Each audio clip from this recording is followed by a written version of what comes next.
Hi Kai, hi Mama. I'm gonna read Kai a story today, and I thought that because you're going to school in Japan, and maybe a good story would be Franklin Goes to School. Alright, let's start.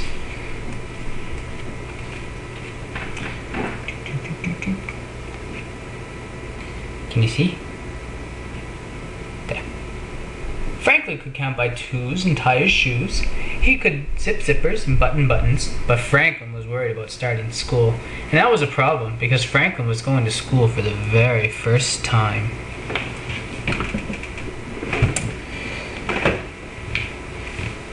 Franklin woke up with the sun. "It's my first day of school," he said to Goldie his fish. Franklin packed his new pencil case with a ruler, a pencil, an eraser, and 12 colored pencils that he had sharpened all by himself. Then he woke up his parents. "Hurry," he said to his parents. "I cannot be late for school." Franklin's mother looked at the clock. "Even the teacher is not awake," she laughed. "It's too early." "You must be very excited," said Franklin's father. Franklin nodded. It was so early that there was time to make a big breakfast. "You'll need a full tummy to do work at school," said Franklin's father. Franklin was not hungry. "I already have a full tummy," he said. "It feels like it's full of jumping frogs." Franklin's mother gave him a hug. "Oh, I felt that way my first day of school, but the funny feeling went away." Franklin ate a little. He double-checked his book bag, and finally it was time to go to school.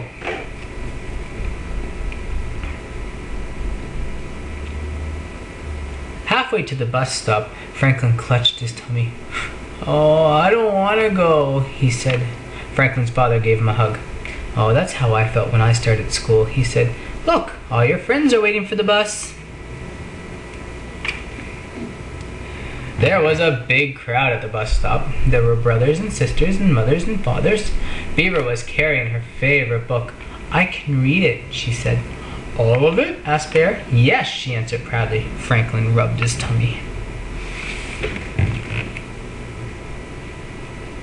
Rabbit pulled out a brand new notebook.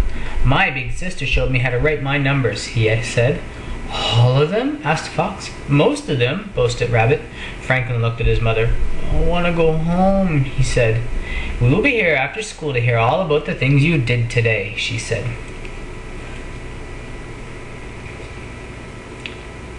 When the bus arrived, Rabbit grabbed his sister's hand and climbed aboard. Bear stood on the steps and waved goodbye again and again. Franklin hugged his mother, then his father. He kept hugging even after his friends had found seats. I think Franklin's scared to go to school. As the bus pulled away, Franklin looked out the window. He didn't know if he was ready for school. "Do you think the teacher will yell?" wondered Rabbit, who jumped at loud noises. Do you think there's a bathroom at the school?" asked Beaver, fidgeting in her seat. "I hope somebody has an extra snack," said Bear, who had already eaten his. Franklin did not say anything. The bus ride seemed very long. When they arrived, their teacher was waiting. Mr. Owl said hello in a gentle voice. He showed them where to hang their coats and where to sit. He showed them where to find the bathroom and offered everyone a piece of fruit. Then Beaver and Bear went to the Reading and Writing Center.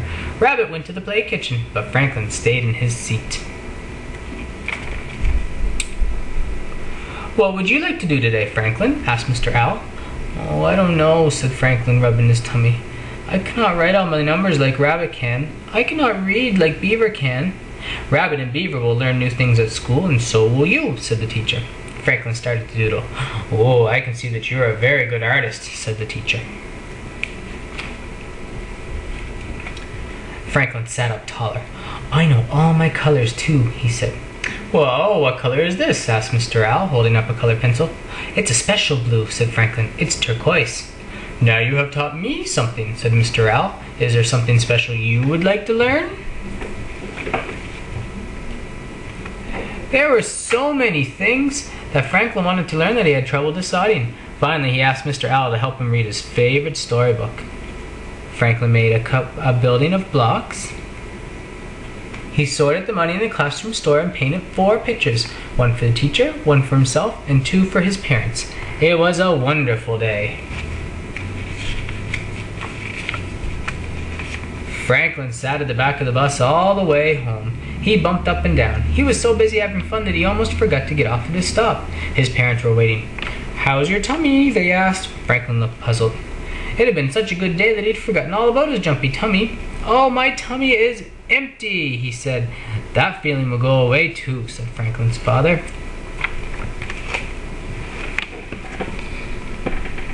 "I made this for you," said Franklin's mother. She gave Franklin his favorite snack, fly pie.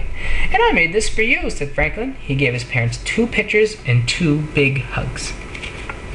Yay! So that means, Kai, you have nothing to worry about at school because you're going to have so much fun there and you're going to play with all these new people and make new friends and have new teachers and it'll be a great time. So you be a good boy and give your mama a big hug and tell her I love her, and then give the baby in mommy's belly a big hug and a kiss, and you tell the baby that daddy loves the baby, and then you can give yourself a big hug and yourself a big kiss from me because I love you and I miss you. And soon I'm gonna come and be at Gigi's house and we can all play together and be a family again. Okay?